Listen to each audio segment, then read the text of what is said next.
자, 여러분 안녕하세요. 예, 어서와 충남 온라인 학교 시즌 3 수학 시간입니다. 예, 여러분들이 지금 많이 들어와 있고요. 자, 오늘은 생방송은 마지막 시간이에요. 그래서 정말 아쉬운데 그 아쉬운 가운데 그래도 수업을 해야 되기 때문에 자, 수업을 진행하도록 하겠습니다. 예, 마지막 날이라 좀 많이 들어왔나? 예, 친구들이 많이 인사를 잘 해주고 있네요. 그죠? 자, 수업 중 이것만은 꼭 지켜주세요. 자, 마지막 수업이니까 특히 더 잘 지켜줬으면 좋겠습니다. 자, 채팅은 학습에 관련된 내용만 작성해 주시고요. 학습지는 에듀스 충남에 다 올라왔기 때문에요. 출력을 해서 필기하면서 공부를 하면 좋겠습니다. 예. 자, 생방 마지막 머리가 맑아지는 수학 퀴즈입니다. 자, 여기 보시면 옳지 않은 등식이 있고요. 자, 0 더하기 0은 9라고 이렇게 나와 있습니다. 그죠? 틀렸죠? 0 더하기 0을 어떻게 구해요? 자, 그래서 성량개비 하나를 살짝만 이동시키면 등식이 성립하게 만들 수가 있습니다. 그래서 한번 생각을 해보시고요. 자, 정답은 뒤에 공개하도록 하겠습니다. 자, 오늘 관련된 내용은 지난 시간에 우리가 문자를 사용한 식에 대해서 배웠었죠. 여러 가지 상황을 주고 그걸 가지고 문자를 정하고 그걸로 식을 세어보는 것까지. 문자를 사용하면 참 수학에서 유용하다, 편리하다, 그걸 많이 느끼게 하는 수업이었는데요. 자, 오늘은 그 연장선으로서 그 문자를 가지는 그 식을 가지고 어떤 값을 구할 거예요. 자, 그래서 자, 여기 제목을 발자국의 크기로 동물의 크기를 예측하다. 뭐 이건데, 자, 동물의 크기는 발자국의 너비로 예측할 수 있다. 자, 코끼리의 크기는 발자국의 너비의 6배라고 한다. 자, 여기 보시면 코끼리가 있어요. 자, 코끼리의 이 크기를 이 발자국의 너비로 구할 수 있다라는 거죠. 예측을 할 수 있다라는 거죠. 자, 그러면은 자, 첫 번째 질문을 하나 드리겠습니다. 주진이가 벌써 답을 적었네요. 예. 아이고, 답을 잘 적었네. 너무 쉽지? 마지막이라. 생방 마지막이라 너무 쉬운 걸 가져왔네. 자, 발자국의 너비가 x일 때, 코끼리의 크기를 x를 사용한 식으로 나타내보자. 자, 어떻게 나타낼 수 있을까요? 이 발자국 너비에 6배를 하면 코끼리의 크기가 나온다는 거거든요. 자, 그러면, 자, 이거를 대략 우리말로 식을 정리를 해보면, 코끼리의 크기는 발자국의 너비에다가 6을 곱한 것과 같겠죠. 그죠? 그죠? 그래서 코끼리의 크기는 발자국의 너비를 우리가 x라고 했기 때문에 x 곱하기 6. 자, 그래서 곱하기를 생략하면 어떻게 되죠, 이거? 자, 우리가 곱하기 생략하면 숫자를 문자 앞에 쓴다고 했죠? 그래서 얘는 6x 이렇게 되겠죠. 식으로 표현하면. 자, 그럼 만약에 발자국의 너비가 40이에요. 40cm일 때 코끼리의 크기를 어떻게 구할 수 있을까요? 40이면. 자, 지금 첫 번째 질문에 답을 이용을 해야 됩니다. 자, 그래서 코끼리의 크기는 6x라고 했죠. 그 x가 의미하는 것은 발자국의 너비라고 했기 때문에 6 곱하기 요 x에다가 뭘 넣어주면 돼요? 자, 40을 이렇게 넣어서 계산을 해주면 240, 그죠? 2m 40cm라는 걸 알 수가 있어요. 코끼리의 크기가. 그죠? 자, 그럼 x가 만약에 100이라고 하면 또 구할 수 있겠죠. 네, 그죠? 80이라고 해도 구할 수 있겠죠. 이 식에다가 대입만 하면 쉽게 구할 수 있습니다. 자, 알겠죠? 이것과 관련된 내용으로 할 겁니다. 그래서 자, 오늘 2차 시 학습 주제는요. 식의 값이라고 합니다. 식의 값. 어떤 식에다가 어떤 숫자를 넣어서 계산을 한 것을 식의 값이라고 하는데요. 자, 그래서 오늘의 학습 목표는 식의 값을 구할 수 있다입니다. 자, 그래서 들어가기 전에 오늘 다양한 상황을 여러분들에게 줄 거고 그걸 통해서 우리가 식의 값을 구하는 과정을 할 겁니다. 자, 첫 번째 선생님이 가져온 주제는 자, 우리 일상생활에서 불쾌지수라는 말을 여러분들이 들어봤을 거예요.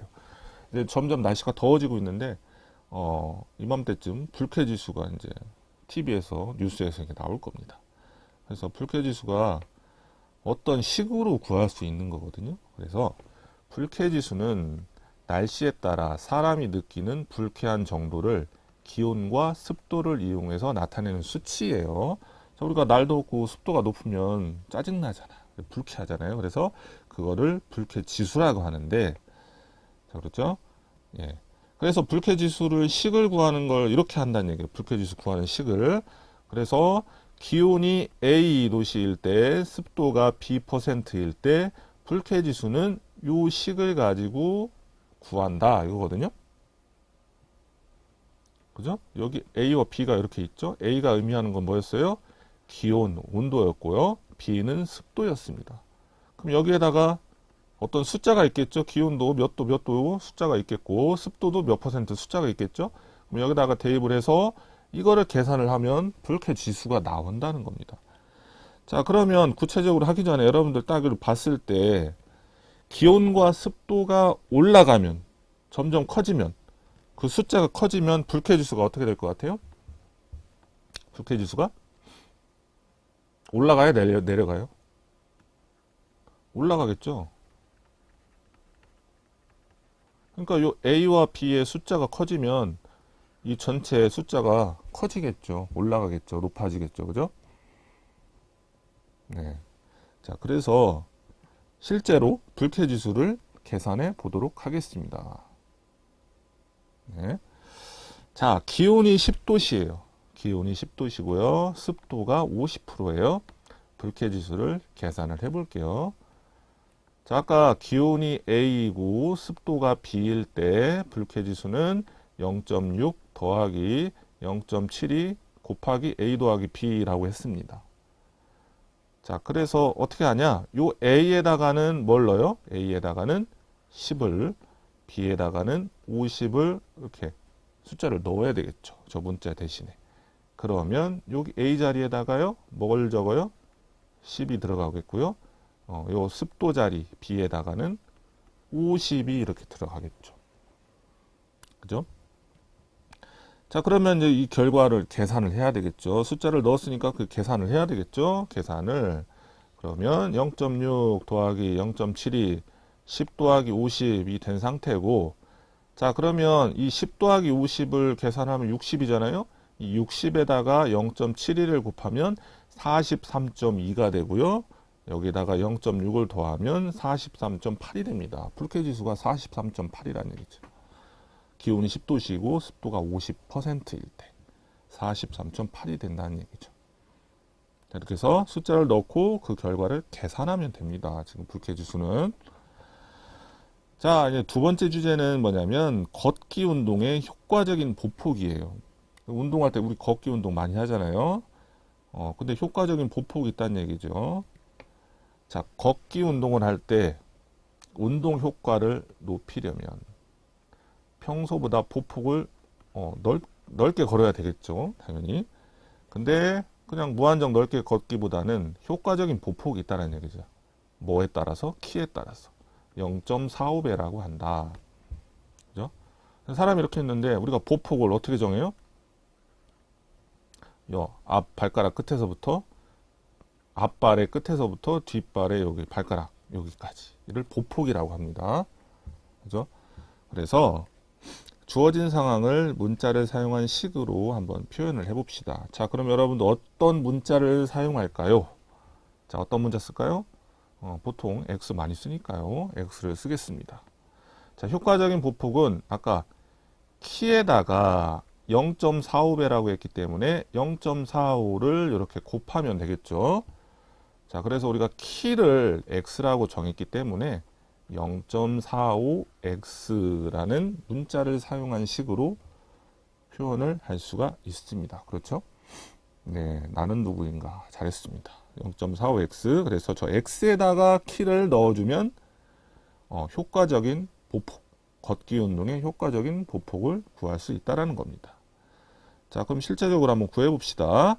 자, 만약에 내 키가 150이야. 150cm인 학생의 효과적인 걷기 운동의 보폭은 자, 한번 계산해 볼게요.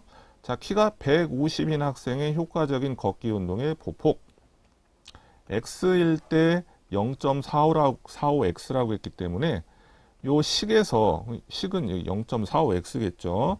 이 식에서 문자 x에다가 150을 넣으면 되겠죠. 자, 그럼 어떻게 돼요? 0.45 곱하기 150 이렇게 숫자를 대신 넣습니다. 그 다음에 자, 여기 노란색 여기 나오는데 박스로, 자, 이거를 바로 대입이라고 합니다. 그럼 대입 들어봤나요? 대입. 이 문자 대신에 숫자를 넣어주는 것을 대입이라고 합니다. 자, 용어 나왔어요. 자, 그럼 숫자를 대입했기 때문에 그거를 계산을 해야 되겠죠. 이제 계산을 하면, 자, 계산을 하면 0.45에다가 150을 곱하면, 자, 67.5가 됩니다. 자, 보폭이 67.5라는 얘기죠. 키가 150일 때. 효과적인 보폭이. 그래서 오늘 주제인 이게 바로 식의 값입니다. 대입을 통해서 얻어진 결과 값이 바로 식의 값이에요. 네, 주진이랑 연탄이랑 누구인가랑 박스, 공직이 다 67.5 계산 잘했네요.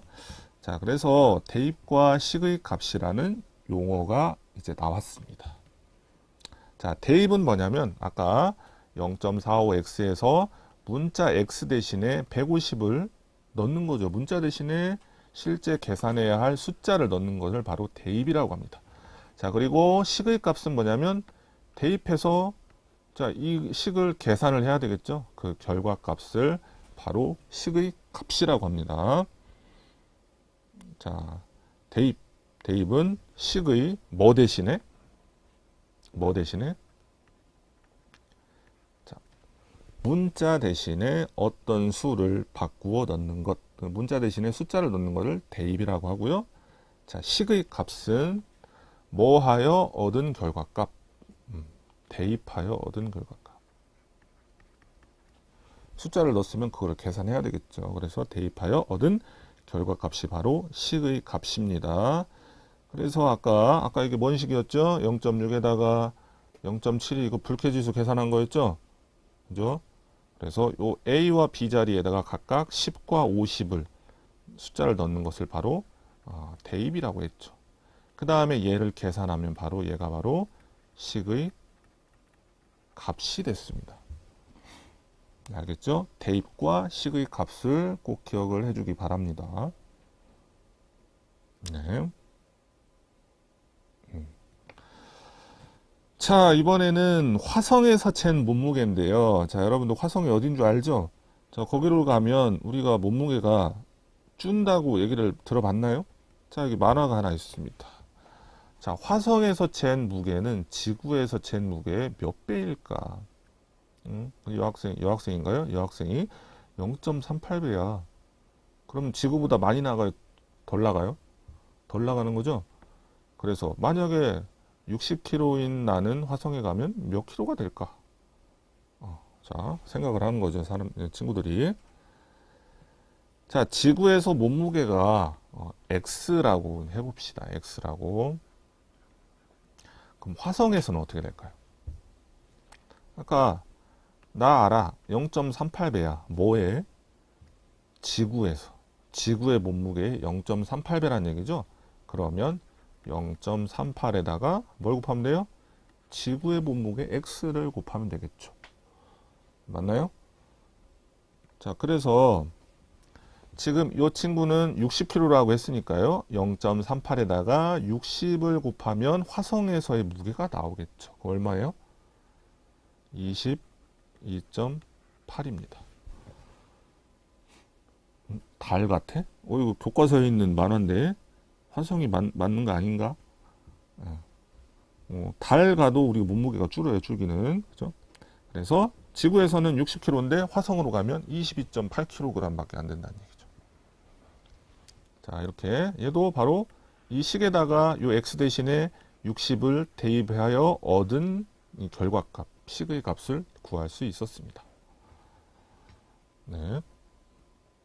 자, 이번에는 표준 체중인데요.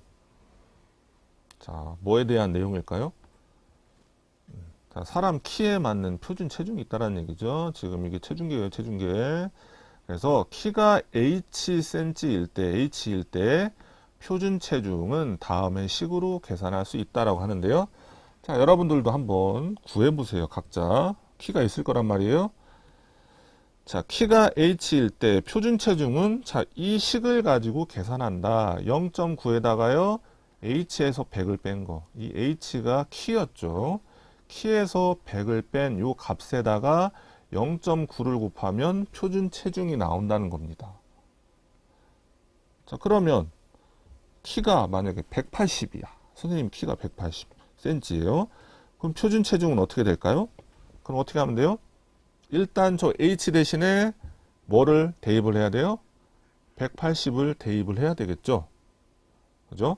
그래서 요 식 0.9 H 빼기 100에서 요 H 자리에다가 180을 이렇게 대입을 합니다.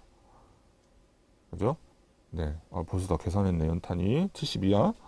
자, 그래서 어떻게 됩니까? 0.9 곱하기 180에서 100을 빼면 80이 되고요. 이거 계산하면 72가 되겠죠. 그러니까 74키에 맞는 표준 체중은 72kg이라는 얘기죠. 선생님은 더 나가는데. 네. 살을 좀 빼야 되겠네. 72kg가 표준 체중이라는 거예요. 여러분들은 어떻나요? 여러분들 키에 맞는 표준 체중을 다 한번 구해보세요. 그래서 이 과정도 역시 대입과 식의 값을 구하는 것도 해봤습니다. 주진이는 45.9야? 왜 이렇게 키가 작나? 47.7? 여러분들 나이는 이 정도가 표준인가? 잘 모르겠네. 47.7kg가 표준 체중이야? 네. 저 한번 해보시고. 자, 이번에는 계속 여러분들 우리 실생활에서 볼 수 있는 다양한 예를 가져올 겁니다. 섭씨 온도와 화씨 온도를 들어본 적이 있어요? 섭씨, 화씨. 우리나라는 무슨 온도를 써요? 우리나라는 섭씨 온도를 씁니다. 화씨는 여기 이제 나올 건데 미국에서는 화씨 온도를 쓴다고 합니다. 자, 그래서 자, 여기 이 소연이가 지금 뭘 하냐면 뭐 하고 있어요, 지금? 가방 싸고 짐 싸고 있죠? 공직이는 63kg야? 자, 소연이는 지금 짐을 싸고 있는데 누구랑 통화하고 있어요? 이 폴이라는 친구랑 통화하고 있는데 얘가 미국에 살아요. 자, 여행을 준비한대요, 소연이가. 그래서 짐을 싸고 있겠죠, 지금. 자, 미국에 사는 폴의 대화이다. 미국의 낮과 밤의 온도를 섭씨 온도로 구해보자. 왜 전화해서 왜 물어볼까, 이거를 근데? 짐을 싸고 있는데. 왜 물어볼까, 얘들아? 한번 채팅창에 적어볼까?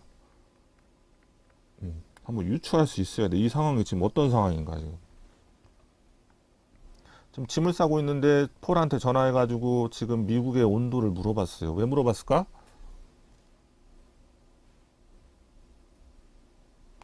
나라마다 날씨가 다르기 때문에 잘 몰라서. 날씨가 안 맞으면 안 되니까. 지금 이 짐을 싸는 거가 포인트예요. 핵심이야. 짐을 쌀 때 뭐 싸야 돼요? 짐 쌀 때. 여러분들 답이 맞을 수 있는데, 그죠? 옷을 싸야 되겠죠? 그럼 온도가 몇 도인지 알아야 될 거 아니에요. 그래야 더우면 반팔을 가져가고, 그죠? 혜은이, 맞아, 옷이야, 옷. 옷을 어떤 종류로 가져가야 될 것인가? 그게 궁금해서 온도를 물어봤는데, 근데 나는, 소연이는 한국에 살고 있기 때문에 섭씨 온도에 익숙해요. 근데 이 폴이라는 친구는 미국은 화씨 온도를 쓰기 때문에 낮에는 86, 밤에는 59야. 화씨 온도로 얘기를 해줬어요. 맞아, 공지가 옷 챙기기 위해서야. 맞아. 그래서 소연이는 못 알아듣지. 그걸 가지고 섭씨 온도로 고치는 과정이 필요하겠죠. 그래서 그 식이 바로 요겁니다. 자, 우리나라는 섭씨 온도를 쓰고요. 미국은 화씨 온도를 쓰는데요. 화씨 온도가 X일 때 얘를 섭씨 온도로 고치기 위해서는 요 식에다가 대입을 해야 된다는 거죠. 요 X에다가. 해볼까요? 아까 폴의 대화에서 낮의 온도가 86이라고 했죠. 그래서 요 X 자리에다가 86을 대입을 하는 겁니다. 이렇게. 그러면 이걸 계산하면 낮의 온도가 무슨 온도로 되는 거예요? 섭씨 온도로 나오는 거죠. 그러면 95에서 9분의 5 곱하기 86에서 32를 빼면 54인가요? 그죠? 그럼 이거 계산하면 얼마예요? 30도 나옵니다, 여러분들. 와, 연탄이 잘했습니다. 누구인가 잘했습니다. 그러니까 낮의 온도는 30도란 얘기야. 좀 덥네. 그죠? 반팔도 좀 챙겨 가야 되겠네. 이렇게 판단할 수 있겠죠. 그죠? 소연이가. 자, 그러면 밤에도 여행 다녀야 될 거 아니야. 그럼 밤의 온도가 59라고 했으니까 요 액수에다가 59를 이렇게 대입을 해서 계산을 하면, 자, 59에서 32 빼면 얼마예요? 27인가? 자, 이거 계산하면 약분 해가지고 15가 나옵니다. 그죠? 밤의 온도는 좀 쌀쌀하네. 낮의 온도는 30도고 밤의 온도는 15도네. 와, 일교차가 좀 있네요. 그래? 그렇죠? 그래서 뭔가 좀 옷을 좀 밤에는 좀 따뜻하게 입어야 되겠네. 이렇게 판단할 수 있겠죠. 그래서 이 과정도 대입과 식의 값을 과정에 다 들어가 있는 거죠. 알겠죠? 섭씨 온도, 하씨 온도. 자, 이번에는 자, 올라가기 편한 직선 계단의 단 높이. 여러분들 계단 올라가면서 이런 거 생각해 본 적 있어요? 그죠? 없죠? 자, 이런 게 있다는 얘기죠. 보폭과 계단의 너비에 따라 계단의 높이를 정하면 올라가기 편한 계단을 만들 수 있다. 계단의 높이가 내 보폭보다 훨씬 높으면 올라가기가 좀 불편하다 이거죠. 그래서 계단의 높이는 요 한 계단을 얘기하는 겁니다. 요 한 계단의 높이를 얘기하고요. 단 너비는 요 부분이 단 너비입니다. 자, 만약에 내 보폭이 60이고 계단의 너비가 30일 때 올라가기 편한 계단의 높이를 구해보자. 계단이 없는 게 편하긴 하지, 그지? 자, 그 계단의 너비를 구하는 식이 요거라는 거죠. 자, 보폭이 P이고 너비가 D일 때 올라가기 편한 계단의 너비가 아니고 이거 높이야. 자, 높이는 2분의 P 빼기 D로 구할 수 있다. 자, 그럼 어떻게 해요? 자, P가 보폭이라고 했으니까요. 60이죠, 60. P가 60이고요. D는 계단의 너비라고 했으니까요. 20이 아니고 30이다. 선생님이 어제 새벽에 만들어가지고 졸면서 만들었나 보다. 자, 30이에요. 그래서 2분의 P 빼기 D니까요. 60에서 30을 식을 이렇게 대입을 해야 되는 거죠. 그러면 2분의 60에서 30 빼면 30이니까요. 15가 올라가기 편한 계단의 높이가 됩니다. 그래서 사람의 보폭이 대부분 거의 비슷하잖아요. 그래서 이 계단을 만드는 사람들이 이걸 좀 어느 정도 고려해서 높이를 정할 수도 있습니다. 그죠? 여기에서도 역시 대입과 식의 값을 구해봤죠. 자, 이번에는 심장 박동수예요. 자, 여러분들, 자, 이렇게 러닝머신으로 운동을 하면 심장 박동수가 올라가죠. 그런데 그게 나이에 따라 다르다고 합니다. 자, 그럼 어떻게 다르냐면 X살인 사람이 빨리 걷기 운동을 한 후 1분 동안 잰 심장 박동수는 자, 이렇게 구할 수 있다라는 거거든요. 0.6 가로 열고 220 빼기 X. 저 X는 나이입니다. 나이. 자, 그러면 여러분도 지금 나이 몇 살이에요? 여러분 나이 몇 살이지? 14살인가? 중1이니까 14를 여기다가 한번 대입을 해볼 거예요. 자, 그러면 어떻게 대입해요? 여기 X 자리 대신에 여기다가 나이 14를 대입을 하는 거죠. 그 다음에 어떻게 해요? 0.6 곱하기 220 빼기 14를 하면 206인가요? 206을 계산을 하면 자, 얼마예요? 자, 암산을 해볼까? 자, 123.6이 됩니다. 그렇죠? 14살인 여러분들이 빨리 걷기 운동을 한 다음에 1분 동안 심장 박동수를 재면 123회 정도 평균적으로 한다는 거죠. 네, 아유, 여러분들 열심히 계산을 해주고 있네. 123.6, 그죠? 123회 정도 심장 박동수가 나타난다고 합니다. 자, 이번에는 얘를 너무 많이 갖고 왔나? 키에 적당한 의자 높이가 있거든요. 키에 여러분도 경험을 해봤을 거예요. 내 키가 좀 큰데 의자가 낮으면 좀 불편해요. 그래서 키에 적당한 의자 높이가 있는데 그걸 어떻게 정하냐면 내 키가 Hcm라고 할 때 내 키에 적당한 의자의 높이와 책상의 높이도 정해볼 수 있죠. 자, 어떻게 하냐면, 자, 이건 그림이고요. 내 키에 적당한 책상의 높이는요, 0.41h래요. 이게 어떻게 구해요? 0.41에다가 키를 곱하면 된다는 거죠. 그리고 의자 높이는 0.23에다가 키를 곱한다는 거죠. 자, 그래서 이것도 역시 선생님 키를 대입을 해봤습니다. 내 키가 180이므로 여러분도 키에 맞게 해보면 돼요. 자, 그래서 내 키에 적당한 책상 높이는 0.41h니까요. 0.41 곱하기 180 해가지고 요거를 계산하면 73.8이 나옵니다. 이것도 역시 식의값 구한 거죠. 대입을 해서. 자, 이번에 의자 높이는 0.23에다가 내 키 180을 곱하면 자, 어떻게 돼요? 41.4가 나와야 된다는 거죠. 자, 역시 식의값을 이렇게 구해봤습니다. 자, 얘를 지금 한 5개, 6개 된 것 같은데 아직도 남았습니다. 지금 또. 자, 이번에는 여러분들 산에 올라가면 올라갈수록 기온이 떨어진다는 거 알고 있죠? 우리가 해발 고도가 높아지면 춥잖아. 기온이 떨어진다는 거거든요. 자, 그럼 어떻게 떨어지냐면 지면으로부터 1km씩 높아질수록 기온은 6도씩 떨어진대. 6도. 자, 그럼 이렇게 산이 있는데 자, 지금 현재 이 지면의 온도가 20도입니다. 20도. 자, 20도인데 1km 높아지면 기온이 6도씩 낮아진다고 합니다. 그럼 해발 1000m면 지금 지면 20도야. 해발 1000m면 1km죠? 그럼 몇 도일까요? 대략 한번 계산해 보세요. 1000m면 누가 먼저 계산할까? 20에서 뭐 얼마가 빠져야 되겠죠? 14. 공지기가 제일 문제겠네. 응, 그죠? 1km 높아졌으니까 6도씩 낮아져야 된다는 거죠. 주진이도 14도. 자, 그래서 높이가 xkm인 곳의 기온을 문자를 사용한 식으로 표현을 해보자 라는 건데요. 그리고 2km인 곳의 기온을 또 한번 구해보자 라는 거거든요.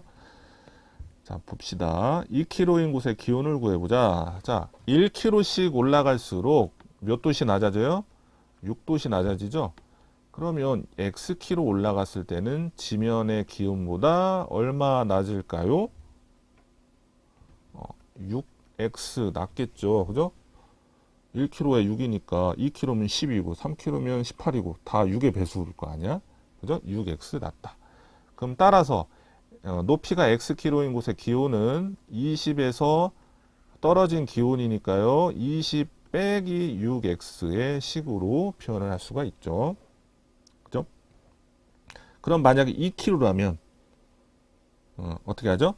2km인 곳의 기온은 x에다가 2를 대입하면 됩니다. 자, 그래서 x가 2이므로 20 빼기 6x에다가 이 x 자리에다가요 2를 대입하죠. 그러면 20에서 6이 12를 빼니까요 8도라는 걸 알 수가 있죠. 자, 이런 식으로도 시계값을 적용을 해볼 수가 있죠. 여러분들 8 연탄이 공직이 누구인가 상현이 다 열심히 답을 적어줬습니다. 자, 끝날 것 같으면서도 안 끝나는 총 산책거리입니다. 자, 다음은 어느 공원에 세워진 표지판입니다. 자, 이 표지판을 선생님이 해석을 해줄게요. 공원 둘레길은 4.2km. 공원 횡단길이 있대. 이거 1.5km. 소나무 숲길도 있다네. 그럼 얘는 0.7km. 억새풀 숲길도 있다네. 얘는 1.3km. 코스의 총 길이입니다. 얘가. 자, 그러면 어떤 사람이 공원 횡단길을 A번, 몇 번인지 모르니까 문자로 표현한 거겠죠. A번 소나무 숲길을 B번 산책을 했어요. 그죠? 자, 그런데 아까 공원 횡단길은 1.5km라고 했습니다. 그래서 A번 산책했기 때문에 한 번 하면 1.5km고 두 번 산책하면 3km고 세 번이면 4.5km. 그럼 두 개를 곱하면 되겠죠? 1.5 A 뭐 이렇게 되겠죠. 만약에 소나무 숲길은 0.7이고 B번 산책했기 때문에 얘도 역시 0.7에다가 B를 곱하면 되니까요. 0.7 B 이런 식으로 표현을 할 수가 있겠죠. 그러면 총 산책거리, 총 거리 횡단길 A번, 숲길 B번 했으니까 어떻게 하면 돼요? 자, 어떻게 하면 돼요? 1.5A 그러니까 횡단길, 소나무, 숲길 산책한 거 더하면 되겠죠? 당연히 잘했습니다. 더하기 0.7B 이렇게 산책한 총 거리가 나오겠죠. 그러면 저 A, B에다가 몇 번 산책을 했는지 숫자를 대입을 해주면 총 산책한 전체 거리가 나오겠죠. 그죠? 공지기도 아우 잘했습니다.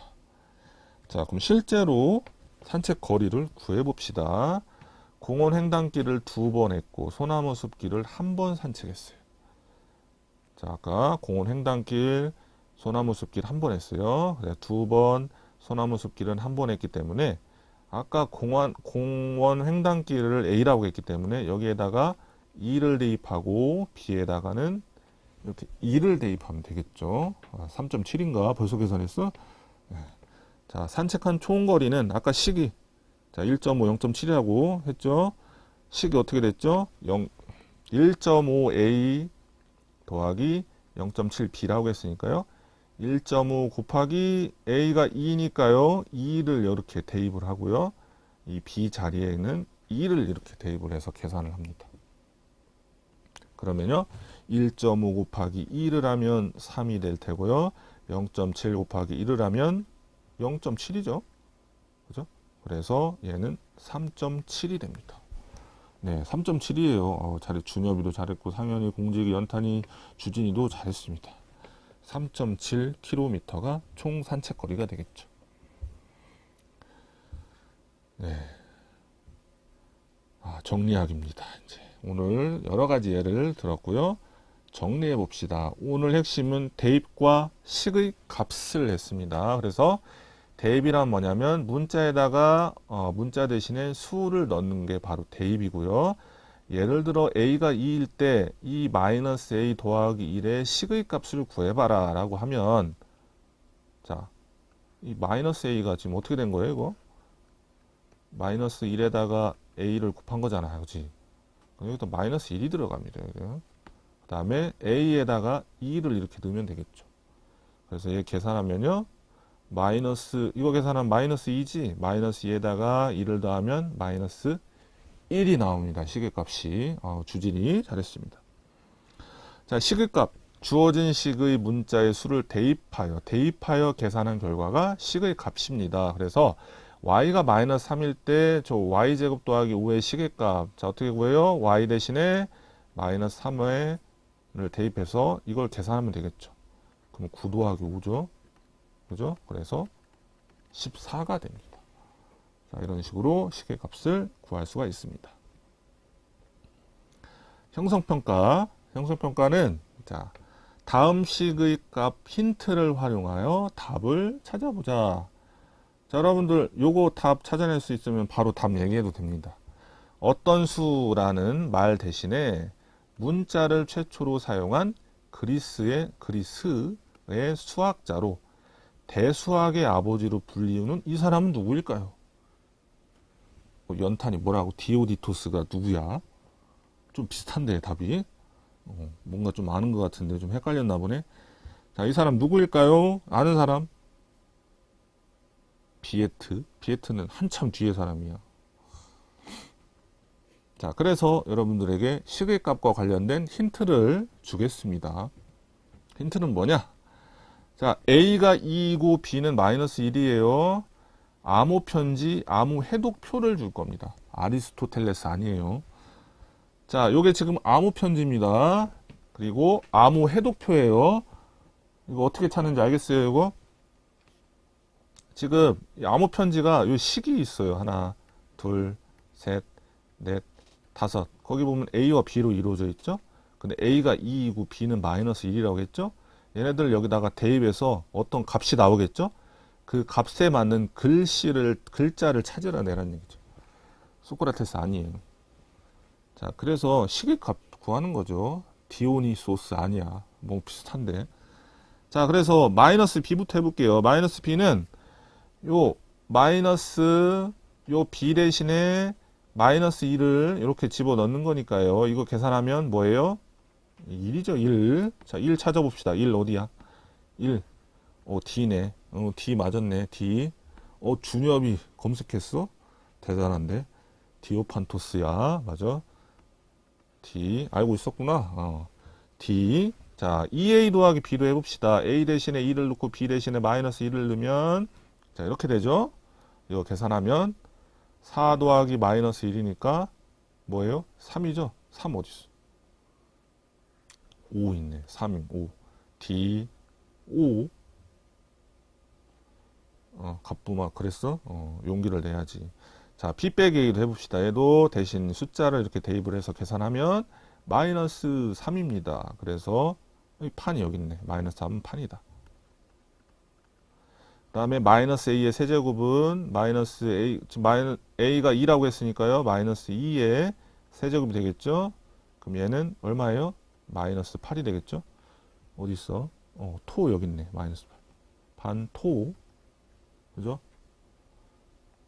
자, 그 다음에 이것도 역시 대입을 해서 계산을 하면 4고 빼기 1이니까 5가 되겠죠. 그래, 5 찾아보면 여기 있네요. 스. 디오판토스가 됩니다. 알겠죠? 자, 이런 식으로 형성평가까지 풀어봤습니다. 여러분들 생방송은 끝났고요. 다음 주부터는 녹화, 오늘 아침에 제가 녹화했거든요. 다 녹화 첫 번째 시간 1차 시계 계산입니다. 다음 주에는 1차 시계 계산에 대해서 배워보도록 하겠습니다. 자, 과제는요, 선생님이 두 가지를 냈습니다. 자, 첫 번째 생각 과제는 선생님 유튜브 채널에다가 올려놨거든요. 링크를. 올려놓으면, 선생님 체감온도와, 체감온도 들어봤나요? 체감온도? 체감온도와 관련된 어떤 식이 있어요. 근데 되게 복잡해서 여러분들 수업에 쓰기는 좀 그래서 자, 영상으로 만들어 봤습니다. 그래서 체감온도 관련된 식의 값 찾아보는 영상을 하나 만들었으니까 유튜브 링크로 한번 꼭 해보기 바라고요.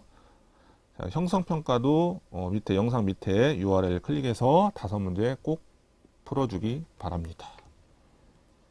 자, 수학 퀴즈 정답 얘기하겠습니다. 아까 많은 친구들이 답을 다 얘기를 해줬는데, 자, 어떤 거? 자, 0 더하기 9, 0 더하기 0은 9인데 얘가 0 더하기 0은 0으로 만들 수 있어요. 자, 어떻게? 얘를 어디로 가요? 노란색 여기 있지? 얘를 여기로 가면 되겠죠. 네, 그죠? 공직이 준엽이 아주 잘했습니다. 자, 이런 식으로 해서 퀴즈까지 마쳤습니다. 자, 고생했고요. 자, 여러분들과 함께 시즌 1부터 시즌 3까지 함께 참여를 열심히 잘 해줘서 선생님도 즐거운 시간이었고 열심히 공부해줘서 고맙습니다. 자, 이상 수업을 마치도록 하겠습니다. 자, 안녕.